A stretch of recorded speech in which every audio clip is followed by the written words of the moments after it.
नमस्ते भारत। मैं योगेश लोरिया बिंदास अपडेट में लेकर आया हूं आपके लिए कुछ खास। सुनेंगे आप तो कहेंगे एकदम बिंदास।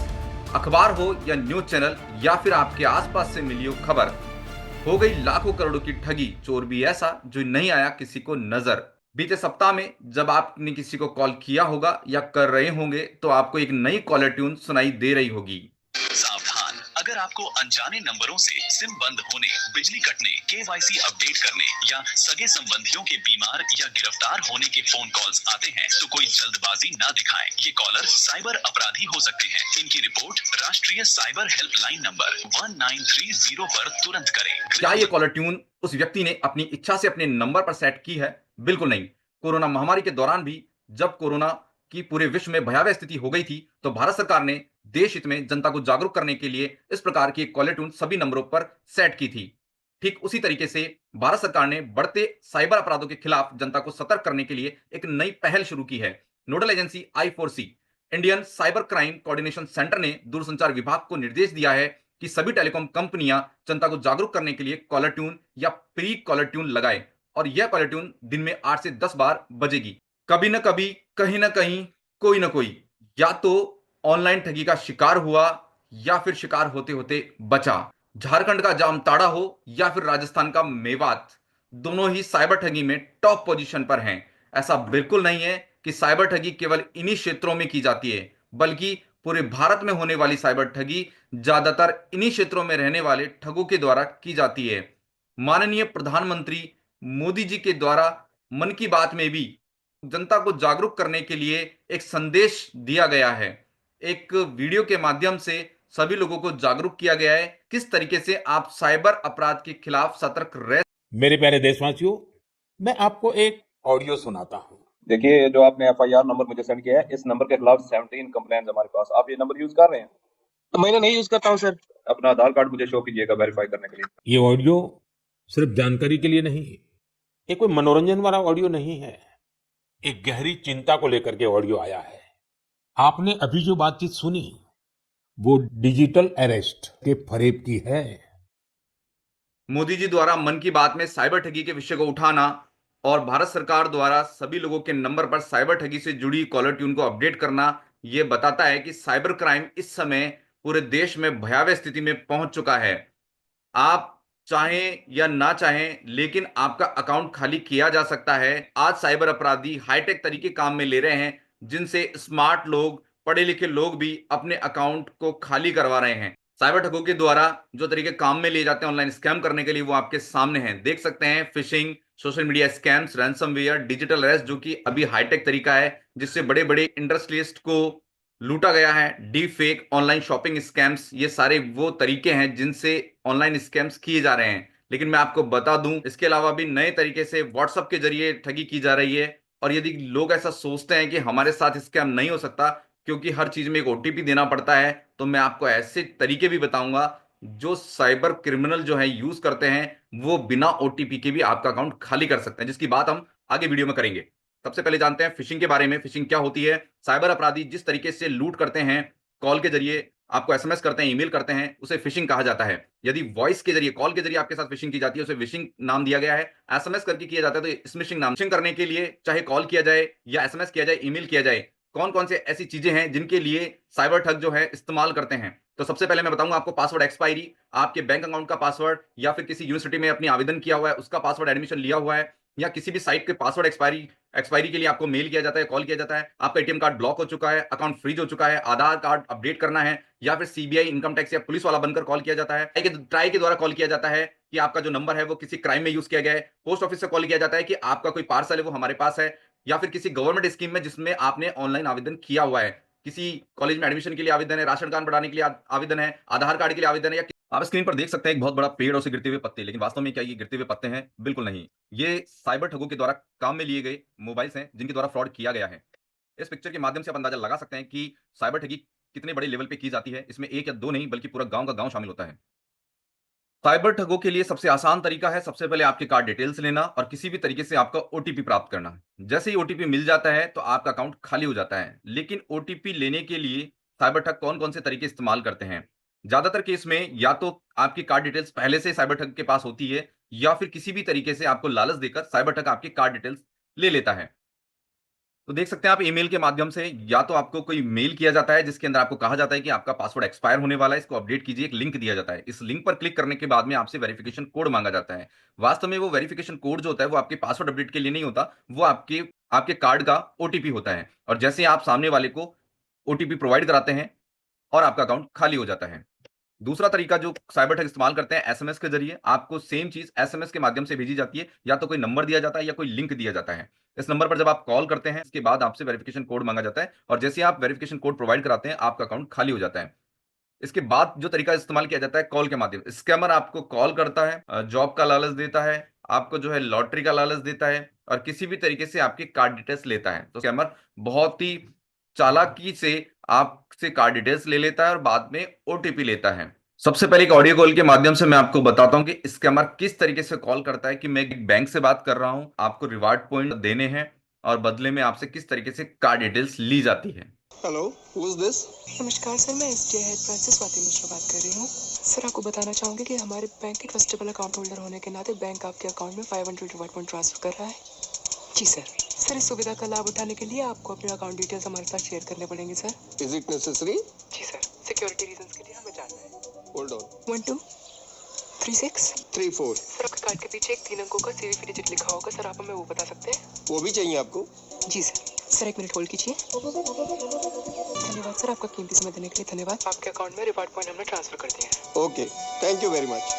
तो देखा आपने किस तरीके से साइबर ठग जो होते हैं वो इस बैंक कर्मी बन के कॉल करते। इसी तरह मैं आपको एक दूसरा ऑडियो सुनाता हूँ किस तरीके से स्कैमर जो होता है वो पीड़ित बनकर और सामने वाले को कॉल करता है और सामने वाला अपनी भावनाओं में बहकर और किस तरीके से उसे अपना ओटीपी देता है।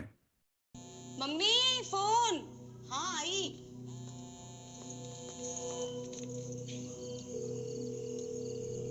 Hello. Hello ma'am. Ma'am sorry to disturb you. कौन बोल रहे हैं? Ma'am, my name is Priya. कल मेरा एग्जाम है और वो एडमिट कार्ड डाउनलोड करना था। हाँ, तो इतनी रात में मुझे क्यों कॉल किया है? मैम, वो कार्ड डाउनलोड करने के लिए गलती से अपने नंबर की जगह आपका नंबर डाल दिए। अरे ऐसे कैसे मेरा नंबर डाल दिया तुमने? नहीं मैम, वो बस एक ही डिजिट का डिफरेंस था तो गलती से हो गया। तो जो वो कोड है ना वो आपके फोन में आया होगा। कैसा कोड? मोबाइल नंबर वेरिफिकेशन का।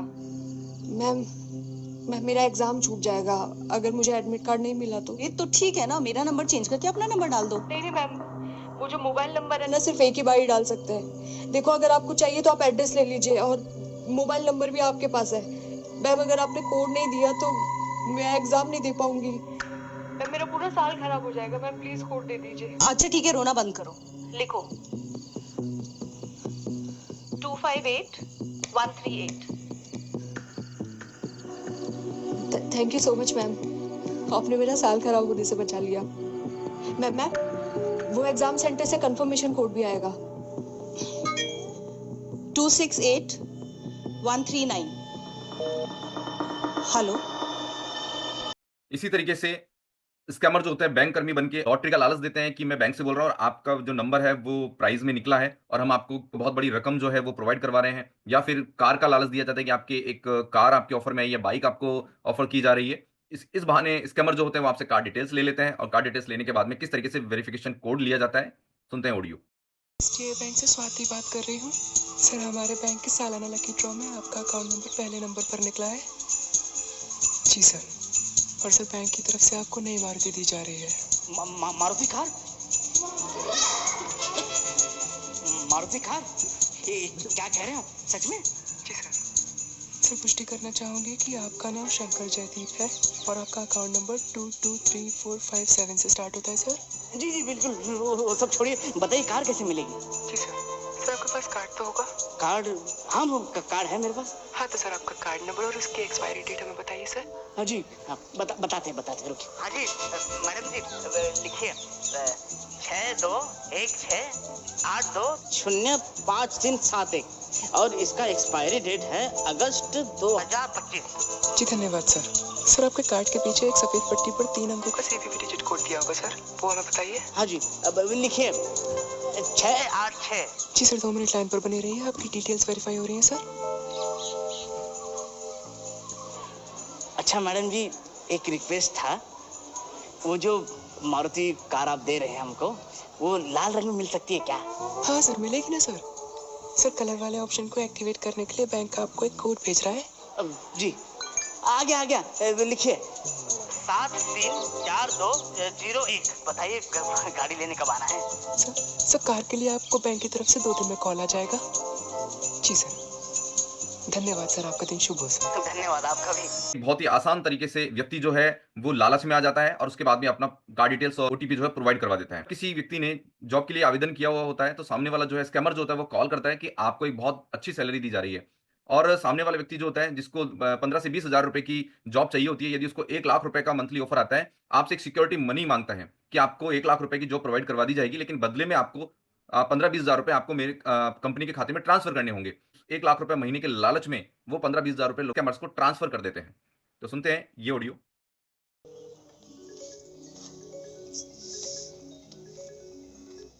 हेलो, નમસ્તે મેમ, હું Bhavesh Mehta work from home કંપનીથી વાત કરી રહ્યો છું. તમે જોબ માટે એપ્લાય કર્યું હતું? હા, મારે ડેટા એન્ટ્રીનું કામ જોઈતું હતું. યસ મેમ, આ ફોર્મ ફિલિંગનું જ કામ છે અને તમને એ બધું જવા દો ને, તમે સેલરી કેટલી આપશો? મેમ તમારું વીકલી પેમેન્ટ 25,000 રહેશે અને મહિનાનું 1 લાખ જેટલું પણ તમે કમાવી શકો છો. 1 લાખ? જી મેમ, બસ તમે તમારો આધાર કાર્ડનો ફોટો અને માત્ર 15,000 ડિપોઝિટ ઓનલાઈન ટ્રાન્સફર કરી દો. ના, પણ ડિપોઝિટ શાની? મેમ, અમે તમને અમારી કંપનીનું પોર્ટલ પ્રોવાઈડ કરીશું અને 15 દિવસની ટ્રેનિંગ પણ થશે તમારી. અને ચિંતા ના કરો બેન, તમે જ્યારે પણ તમારી જોબ છોડશો ને તો તમને તમારા પૈસા પાછા મળી જશે. Simple as that. પૈસા પાક્કા પાછા મળશે ને? હા બેન, પાછા મળી જશે. ઠીક છે.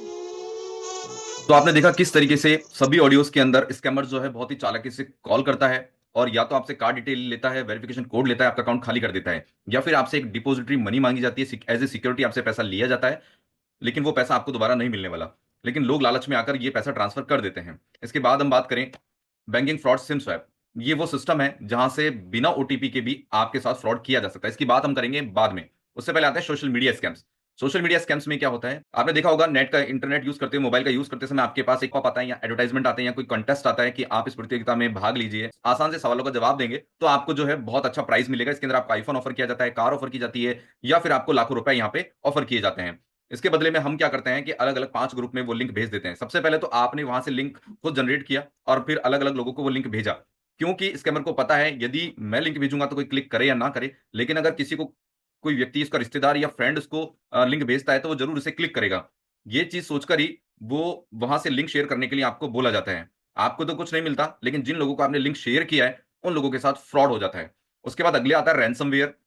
रैंसमवेयर क्या होता है कि यहां पर भी इंटरनेट का यूज करते समय, मोबाइल और कंप्यूटर का यूज करते समय आप लोगों को एक लिंक प्रोवाइड किया जाता है किसी भी बहाने से, और उस लिंक पे क्लिक करते ही जितनी भी फाइल्स होती हैं वो लॉक हो जाती है। उसको खोलने के लिए आपसे बदले में जो है फिरौती मांगी जाती है कि आप जो है 70,000 रुपए देंगे, 50,000 रुपए देंगे, 1 लाख रुपए देंगे, तब जाकर आपका सिस्टम जो है हम इसको ओपन करेंगे, अदरवाइज आप इसको यूज नहीं कर सकते। या मोबाइल के अंदर जरूरी डेटा होता है, बहुत ही जरूरी होता है, तो उसके लिए बहुत ही मजबूरी हो जाती है कि उसे पैसा ट्रांसफर करे, तो कुछ लोग इसमें पैसा ट्रांसफर कर देते हैं। उसके बाद आता है रिक्वेस्ट मनी।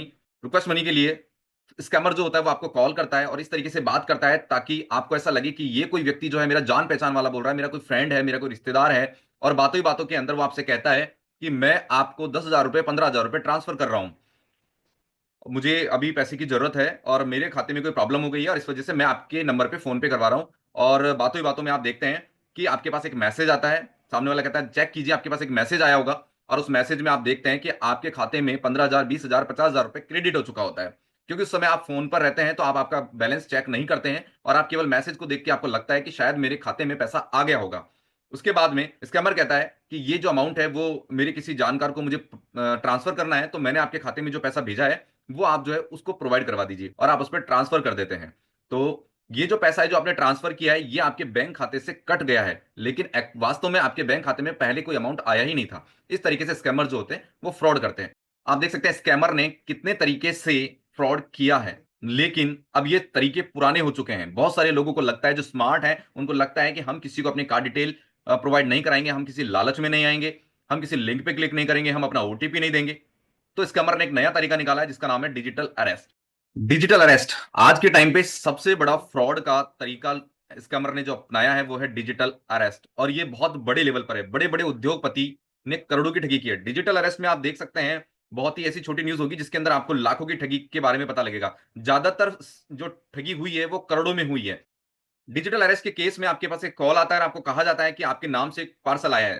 सामने वाले को आपका नाम पहले से पता होता है, आपका मोबाइल नंबर जो है पहले से पता होता है, तो आपको वो कंफर्म करवाता है कि आपका मोबाइल नंबर ये है, आपका आधार कार्ड नंबर ये है और आपका नाम ये है। जैसे ही आप तीनों चीजें कंफर्म करते हैं और उसके बाद में सामने वाला कहता है कि आपके नाम से ये पार्सल आया है, आप कहते हैं कि मैंने कोई पार्सल बुक नहीं करवाया, तब सामने वाला कहता है कि ऐसा कैसे हो सकता है कि आपकी सारी डिटेल्स आपसे मैच कर रही हैं, आपका नाम, आपका मोबाइल नंबर, आपका आधार कार्ड सब कुछ मैच कर रहा है, तो ये पार्सल ऐसे कैसे हो सकता है, आपने नहीं मंगवाया। फिर सामने वाला बताता है कि इस पार्सल के अंदर जो है वो ड्रग्स मिले हैं या फिर कोई भी ऐसी गैर कानूनी चीज इस पार्सल के अंदर है। आप डर जाते हैं। सामने वाला कहता है कि वीडियो कॉल करके आपको बयान जो है वो आपको दर्ज करवाने होंगे, और जैसे ही फिर आपको लगता है कि चलो वीडियो कॉल करते हैं, क्या मैटर है, आप वीडियो कॉल करते हैं।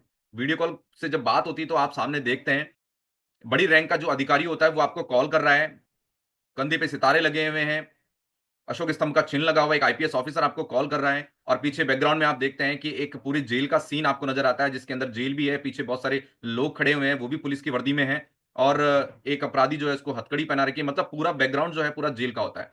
ऐसी स्थिति में आप डर जाते हैं। स्कैमर कहता है कि जब तक पूरी डिटेल्स वेरीफाई नहीं हो जाती, आप पता नहीं चल जाता कि ये पार्सल आपका है या नहीं है, आपके अकाउंट को हमें फ्रीज करना पड़ेगा, घर से बाहर नहीं जा सकते, आपको आपके मोबाइल का जो कैमरा है वो ऑन ही रखना पड़ेगा। अब आप बताइए कि आप डिजिटल अरेस्ट होना चाहते हैं या फिर फिजिकली आपको अरेस्ट कर लिया जाए। ऑब्वियसली बात है, सामने वाला कहता है कि मैं मेरे घर में हूं, तो वो डिजिटल अरेस्ट को ही चुनता है। तब तक आपको डिजिटल अरेस्ट किया जाता है, तब तक आपके अकाउंट को फ्रीज रखा जाएगा। स्कैमर जो होता है ये कहता है कि आपका ये पूरा पैसा जिस अकाउंट में जो बाकी अकाउंट को आपको फ्रीज किया जा रहा है, तो ये पूरा पैसा आप नहीं निकाल पाएंगे जब तक ये केस चलेगा। अब ये केस कितने समय तक चलेगा इसकी कोई जानकारी नहीं है। इस वजह से आप आपके टेम्परेरी आपका पूरा पैसा जो है एक अकाउंट में ट्रांसफर कर दीजिए, और बाद में केस खत्म होने के बाद में आपको ये पैसा रिफंड कर दिया जाएगा। तो इस तरीके से घबराकर व्यक्ति जो है अपना पूरा का पूरा पैसा जो है वो स्कैमर्स के अकाउंट में ट्रांसफर कर देता है। इसे कहते हैं डिजिटल अरेस्ट। अगला हम बात करते हैं डीप फेक। डीप फेक क्या होता है? डीप फेक के बारे में यदि आपको जानकारी नहीं है, लेकिन आपको अगर आप थोड़ा सा अगर अपने आसपास से पूछेंगे, यदि आपके साथ ये फ्रॉड नहीं हुआ है, तो आप अगर थोड़ा सा अपने आसपास से लोगों से इसकी चर्चा करेंगे तो आपको पता लगेगा कि ये फ्रॉड कई लोगों के साथ किया जा चुका है। डीप फेक में आपके आपके मोबाइल को हैक किया जाता है, और हैक करने के बाद में उसमें जितने भी कॉन्टैक्ट नंबर होते हैं, सामने वाला स्कैमर जो होता है वो कॉन्टैक्ट नंबर यूज कर लेता है।